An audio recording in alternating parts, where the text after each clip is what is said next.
Olá, como vai? Tudo bem? Meu nome é Sandro.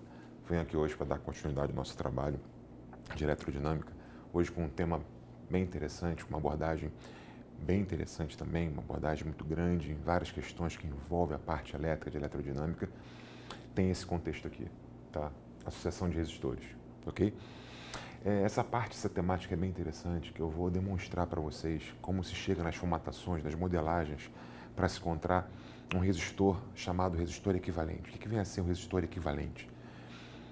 Se eu tenho uma malha elétrica, uma malha, eu tenho um circuito elétrico, eu quero saber qual resistor que, se eu tirar todos aqueles resistores que fazem parte, compõem aquele circuito elétrico, qual que poderia desempenhar o mesmo papel, o único resistor que pode desempenhar aquele papel de toda aquela malha elétrica. Então, um resistor que equivale àquele trecho ou um circuito elétrico como um todo, tá? Daí vem o nome de resistor equivalente. Então, o fim, né, o objetivo da nossa aula de hoje é saber como encontrar dentro de uma trama, de uma malha mais complexa, uma maneira mais simples de se resolver. Qual a aplicabilidade disso em termos mais práticos? De repente você tem um engenheiro eletrônico que quer fazer uma planta de um edifício, de uma casa, e ele tem que saber qual tipo de conduíte, de condutor, um fio condutor que ele tem que colocar para alimentar aquele prédio, aquela casa, aquela residência, enfim. Ele tem que saber quais são os equipamentos eletrônicos que vão ser ligados naquela casa, naquele equipamento. Então, na verdade, ele faz um cálculo para saber quanto de corrente num todo tem que chegar naquela casa. Se todos os equipamentos estivessem ligados ao mesmo tempo, eu tenho que ter uma certa amplitude de, vamos lá, um tamanho, uma dimensão de área de ação transversal de um fio, para que eu possa alimentar aquele meu sistema como um todo, tá?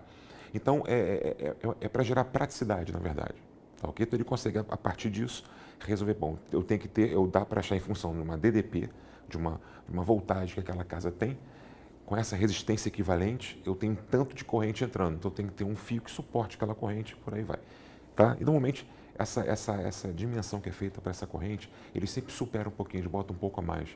Para que, de repente, uma pessoa que vai morar naquele local queira botar mais equipamentos, numa mesma tomada ele bote mais coisas, enfim. Então ele sempre hiperdimensiona, mas para ele ter uma noção de quanto, mais ou menos, vai ter que ser usado ali, ok? Então vamos, de maneira mais prática, ver como é que se chega nas modelagens desse contexto. Eu botei aqui primeiro resistores ligados em paralelo, tá? Que em nível de demonstração, nível de cálculo, a parte algébrica um pouquinho mais pesada, tá? Pesada, um pouco mais sofisticada, vamos dizer assim. E na parte do outro, que seria resistores em série, uma coisa mais tranquila e mais rápida, ok? Eu coloquei aqui um desenho, tá? Mostrando que eu tenho resistores ligados em paralelo. O nome já fica meio que induzido pela própria figura, né? Os resistores parecem que estão em ramais, né? Que são paralelos, tá? E daí que vem o nome, tá? Para ficar numa amostragem de figura, fica uma coisa mais prática de se ver. Mas como é que eu vou identificar de fato que esses resistores estão associados em paralelo? É simples. Por exemplo, esse ponto aqui eu chamei de ponto A, esse ponto aqui eu chamei de ponto B. Os extremos desse trecho desse circuito elétrico são os extremos dos pontos A e B. E eu tenho aqui de resistor R1, R2, aqui uma série de resistores e aqui RN. Porque eu botei uma reticência aqui para mostrar que pode haver mais resistores. Porque, na verdade, eu vou generalizar, eu vou fazer uma equação genérica para quantos forem associados em paralelo. Tá, ok? Então, eu botei aqui R1, R2, tananã, e RN, ok? Tudo bem?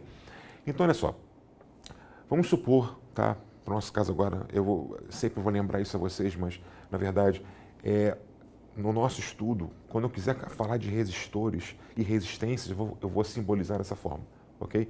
Então, esse conduíte aqui para mim, esse fio condutor aqui, para mim, tem resistência desprezível, ok? Então, se ele tem resistência desprezível, esses condutores são condutores chamados condutores ideais, tá? Daqui para cá não há perda de potencial elétrico, né? Porque quando a gente sabe, quando passa por um resistor, há liberação de energia, efeito Joule, não é verdade? Então, se aqui não tem nenhum tipo de resistência ao fluxo de corrente, não haverá perda de potencial, ok? Então, se eu chamo isso aqui de ponto A, aqui também vai ser o ponto A, o mesmo ponto A, não houve perda, tá? Então, aqui eu vou colocar, ó, um ponto A. Aqui é o mesmo ponto A. Tudo bem? Da mesma forma, daqui para cá não houve perda. Então aqui é ponto A. Analogamente, eu vou ter esse ponto aqui e esse daqui também como sendo ponto A. Tá ok? Pelo mesmo princípio, não há perdas. Tá ok? Agora, daqui para cá tem, daqui para cá tem, daqui para cá tem. Ou seja, não posso mais usar esse ponto daqui como ponto A. Mas, por outro lado, se aqui é B, aqui também é B. Da mesma forma como eu fiz para o ponto A aqui do lado esquerdo, vou fazer a mesma coisa para o ponto B do lado direito. Olha só. Ok? Então, olha bem, eu tenho aqui um resistor R1 entre os pontos A e B. Um resistor R2 também entre os pontos A e B.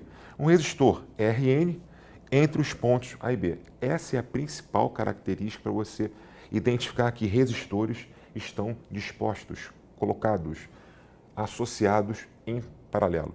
Quando os pontos terminais desse resistor são sempre os mesmos pares de pontos, AB, AB, AB. Consequentemente, eles estão ligados em paralelo. Tá? Essa é a condição.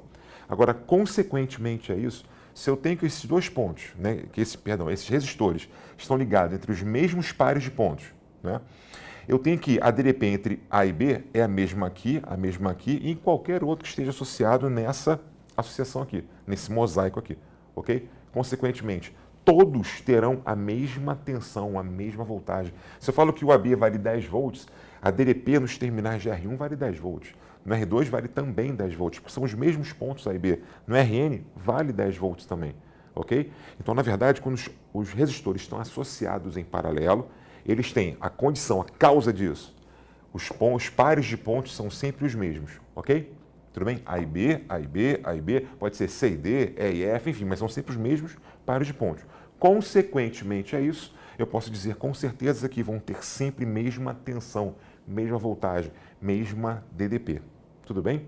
E ali vem aquilo no qual que a gente quer, o nosso objetivo final mesmo, o nosso fim é aquilo, é achar entre esses dois pontos A e B, um único resistor que eu chamei de resistor equivalente, REC, tá? Resistor equivalente, tá? Que vai fazer o mesmo efeito desses N resistores dispostos em paralelo. Essa é a minha intenção. Como eu falei antes, que as tensões são todas iguais, eu posso dizer o seguinte, ó, que as tensões nos terminais do R1 é igual às tensões nos terminais de R2 igual a Rn, que vale o AB. Então, nos terminais da REC, a DDP também vai ser a mesma de R1, de R2, de Rn e quantos forem aqui. Até aí, tudo bem? Bem, então vamos lá agora demonstrar essa modelagem das resistências, né, associadas, os resistores de resistências associados em paralelo, tá ok? A gente sabe isso aqui, primeira lei de Ohm, né, que a tensão nos terminais do resistor é a resistência desse resistor vezes a corrente que passa por esse resistor. Se vale isso, algebricamente vale isso daqui, né? Então, I é U sobre R. O que eu fiz? Eu analisei. I1 é a corrente que passa pelo resistor R1. I2 pelo resistor R2 e N pelo resistor N, Rn, e I é o que passa pela REC. Vamos dar uma olhadinha na outra figura de novo? Vamos ali. Olha só, eu peguei, aqui é a corrente total que chega, tudo bem? Essa corrente se ramifica, porque aqui é um nó, já vimos isso, tá? É um nó, parte vem para a resistência R1, parte para R2, parte para Rn, quantos outros tivesse aqui, quantos mais tivesse aqui, tá? O que equivale, na verdade, se eu tirar isso tudo daqui e botar apenas o resistor equivalente, que é o que vai equivaler a isso aqui, tá? Passa apenas uma corrente I total. Porque essa corrente I aqui, ela vai se distribuir, vai se ramificar em função desses ramais que tem aqui. Tudo bem? Se não tem mais esses ramais, não há necessidade de haver uma bifurcação, trifurcação, sei lá quantas forem aqui nesses ramais. Passa a corrente integral por um único resistor. Tem sentido isso? Então a corrente que passa por R1 é I1, eu chamei de I1. A de R2, I2. A de Rn, IN. A que passa pela REC é o I total. Esse I que corresponde ao total de corrente antes dessa ramificação toda aqui. Tudo bem? Então vamos lá para o outro lado. Bem, então vamos lá. Então vale isso aqui. I1 vale o AB sobre R1 e 2. Eu botei o AB, né? Todos estão com a mesma DDP o AB. Eu falei sobre isso antes. Até o I, que é o AB sobre a REC, o resistor equivalente. Tudo bem? Só que nós sabemos, pela lei dos nós, que a corrente total que chega é a mesma total que sai. Então, o I é I1 mais I2 mais IN. Tudo bem? O que eu fiz? Eu substituí. Eu fiz I1 é o AB sobre R1, I2 o AB sobre R2, até IN, que é o AB sobre RN. E o meu I, que é o I total, é o AB sobre a REC. Ok? Coloquei o AB em evidência, cancelo isso daqui, ó.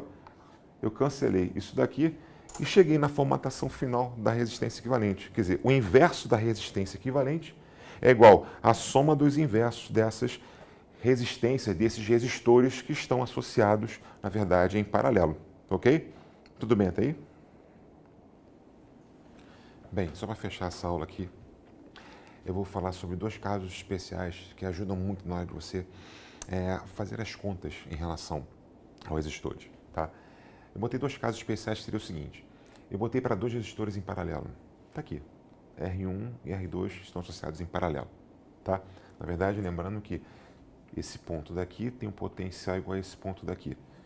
E esse ponto daqui tem um potencial diferente desse, mas igual a esse aqui. Então, o que poderia ser? A, aqui poderia ser A, aqui B, aqui B. AB e AB estão ligados em paralelo. Tá? Só para lembrar. Apliquei a fórmula, né? 1 sobre REC é 1 sobre R1 mais 1 sobre R2. Eu tenho dois, tá? Tirei o MMC só do lado da direita onde estão os resistores associados, ok? MMC entre R1 e R2 é R2, R1 vezes R2, tá? Então aqui é R2, aqui é R1, tá? Eu chego nessa equação daqui. 1 sobre REC, o inverso da REC, é R1 mais R2 sobre R1 vezes R2. Se o inverso da REC é isso, a REC é o inverso disso. Ou seja, quando forem dois resistores ligados em paralelo, você pode ir direto para efeito de conta, para driblar um pouco a demora de alguma conta, com resistores um pouco valores maiores, mais complicados. Faz assim, ó, REC vai ser produto sobre soma. Isso dá sempre certo. Tá? Eu estou mostrando, estou demonstrando que isso é válido. Ok? E o segundo caso especial que ajuda também seria o seguinte, quando eu tenho vários resistores iguais, também ligados em paralelo. Tá? Então eu tenho vários aqui, eu não sei quanto, botei N resistores. Ok? Apliquei a fórmula. 1 sobre REC é 1 sobre R, mais 1 sobre R, mais 1 sobre R, mais 1 sobre R. Quantos 1 sobre R aqui eu vou ter? Quantas parcelas dessa eu vou ter? N. Não é verdade? Então eu tenho N parcelas 1 sobre R, somadas. Então fica N vezes 1 sobre R. Se 1 sobre REC é N vezes 1 sobre REC, REC vai ser o quê? R sobre N. Se eu tenho vários resistores ligados em paralelo e são iguais, para saber a REC dele, eu pego ele e divido pela quantidade de vezes que ele aparece associado em paralelo. Se eu tenho, por exemplo, 3 resistores iguais a 12 em paralelo, qual é a REC dele? 12 por 3, 4 ohms. Tá ok? Ajuda muito, agiliza muito na hora de você fazer uma conta, principalmente se for uma prova, esteja fazendo que o tempo ali é fundamental, você consegue ganhar um tempinho usando tanto isso aqui para dois resistores, produto sobre soma, quanto para resistores iguais, fazendo R sobre N, onde esse N aqui simboliza a quantidade de vezes que ele vai aparecer. Tá ok? Hoje a gente fica por aqui, um abraço, tudo de bom.